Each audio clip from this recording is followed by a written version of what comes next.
各位朋友，有粉丝给我发那个爆料说，浩哥，你果然是油管的第一野生国师。我发现这个金灿荣老师好像也是你的粉丝。我说可不敢这么说啊，我说你咋那个会这么想呢？他说你看，说金老师和你的这个治国理念，你们不都属于国师吗？啊，我说人家是属于正牌国师，我这是野生的啊。说你俩的理念怎么都这么相同呢？几年前他说我就是你的粉丝。你看你说海外的这帮这个独轮运们还有这帮这个国内的这些反贼公知，基本上要不就是脑残，要不就是精神病。他说金灿荣老师也这么说。中国就这帮神经病你看，精神上有毛病的一群人，这帮公知，就是他的总目的就恶心中国人。这个他虽然作为中国人，但是呢，他那个知识太高，应该觉得中国人应该要尊敬他结果这帮人混得像个鬼似的。然后呢，郁闷就仇恨国人仇恨国人有一个办法，就到处吹老人，美吹、欧吹、俄吹还可以吧？现在硬吹还出来了，越吹还出来了。我觉得这玩意纯属那个治理底下是惊天地泣鬼神嘛，那个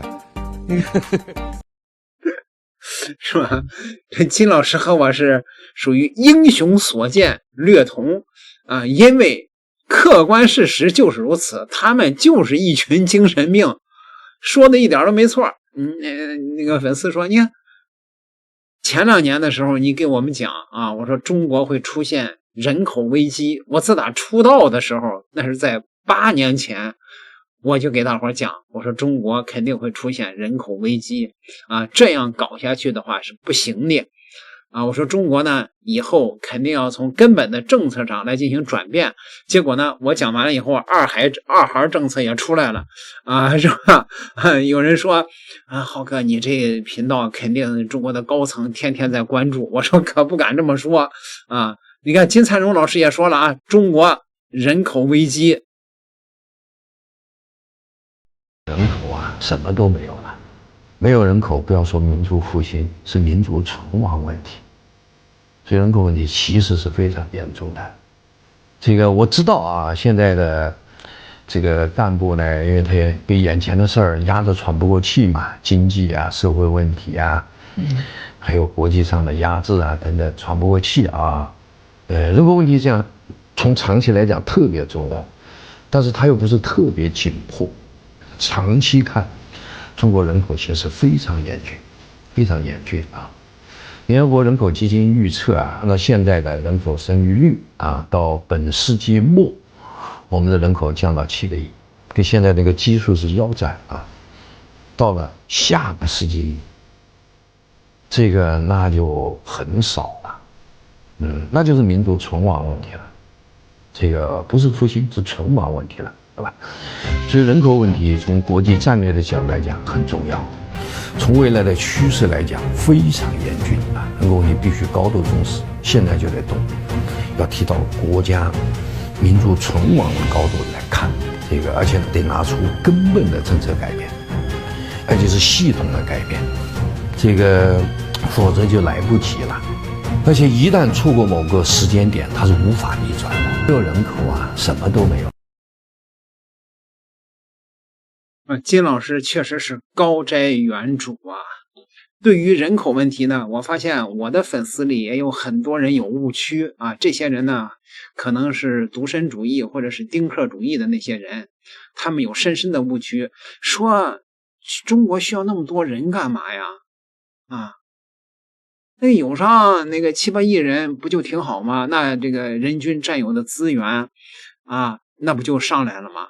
其实这是很大的误区，各位我来告诉大家一句道家的话，人口才是最大的 GDP， 人口是 GDP 的来源，你知道吗？很多人说现在已经进入了机器人时代了，人工智能时代了，根本用不着那么多人力了。那我问你一句话你就明白了，人工智能和机器人创造的这些社会价值是谁需要的呀？如果没有人了，那些机器人和 AI 为谁服务啊？有人说那他们为自己服务了，对吧？那不是人类不那就灭绝了吗？先别说你是不是科幻，那人类不就灭绝了吗？对吧？没有需求哪来的 GDP 呀？那机器人和 AI 为谁服务？有个毛用啊！叫皮之不存，毛之焉附。所以说那些说人多没有用的那些人，你们全都是走入了误区啊！我本台一直是说说人来到这个世界上，你最大的责任是把你的基因留给你的后代，是吧？所以呢，这个很多人不同意啊，是吧？很多人比较偏激，因为他自己又选择了独身或者是丁克啊，这一时半时说不服他们。但是我们从整个人类的角度来讲的话，对吧？我几年前我就告诉大家，这个50年以后，在无论什么样的社会里边，只要不生孩子就是刑事罪行啊！你们一定会看到，不是我们可能看不到了，是吧？说这个一定会有这一天的，只要是油管这个历史博物馆还在啊，100年以后、50年以后的人们会翻出浩哥的频道啊，给国师点赞的。一定会有这一天的，不生孩子就是刑事罪行啊！那现在人口危机怎么办呢？不是中国有人口危机，是欧洲整个的生育率。大家来看一看啊，欧洲整个的生育率最高的是哪儿啊？最高的是西班牙，才 1.63 出生率，别的国家就更别说了，是吧？你知道维持人口的这个基本的生育率是多少吗？ 2.22。就是说再过上100年200年，欧洲人类就灭绝了。就是中国人的这个出生率比欧洲人现在还低。所以说你看刚才金老师说了吧，中国的人口危机已经是迫在眉睫了。那怎么解决这个问题啊？我几年前就给大伙儿说过啊，怎么解决这个问题啊？就是要转变治理国家的思路，从这个 GDP 为中心转向人口为中心。人口就是 GDP 的来源，是 GDP 的需求的来源，明白吗？所以中国现在要整个的国家的中心工作要转向促进人口啊。那为什么那怎么个转向法呢？那就是以前我给大伙说过很多的方法啊，说你在家里边只要生3个孩子，你比在外边社会上打拼，说比那白领也不差，对吧？然后呢，就是说这个关于孩子的抚养问题、上学啊，那个结婚，国家呢都把这些福利解决啊，或者是国家包办了，知道吗？结婚分房子，是吧？生孩子给补贴，那只有这样才行，把整个国家的运转机制转向以人口为中心才行。就是几年前我就呼吁啊，要彩礼属于诈骗。我还有一句政治不正确的话，妇女地位越高的国家绝种的就越快。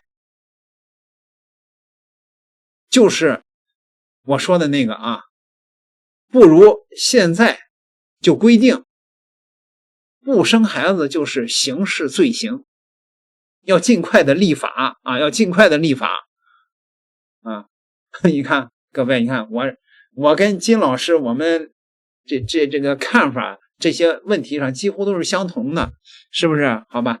还有我给大伙也说过一个，7、8年前也是我跟大家聊那个直播聊天的时候就说，中国要废除这个民族政策，就是你的身份证上废除民族这一栏，没有什么汉族什么维吾尔族全都是中华民族。现在这个事儿看来国家要着手来办这个事儿了。所以说很多粉丝说，果然是1号国师对吧？高层都在你这儿呢看你的节目呢，怎么回事？大家看到这个可喜的一个变化。广州市的回民小学发了一个通知，就说我们虽然是回民小学，我们推出了就是带猪肉的普通餐。所谓的普通餐和西本风味餐就是汉餐和清真餐都不提清真这俩字了，你知道吗？回民小学，你以前的时候你敢想象吗？回民小学卖带猪肉的饭，你敢想象吗？以前的时候瞧见了吗？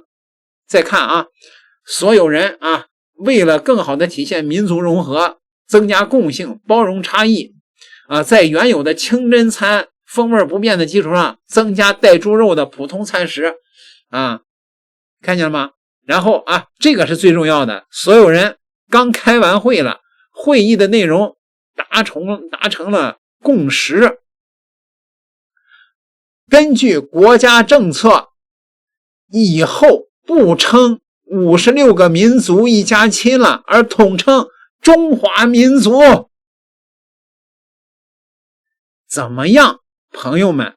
根据国家政策，就是民族委员会已经下发了文件到这些所谓的回民学校里边去了，国家要废除民族这个政策了，以后就叫中华民族。国师在7、8年前告诉大家的，今天是不是逐步的正在实现呢？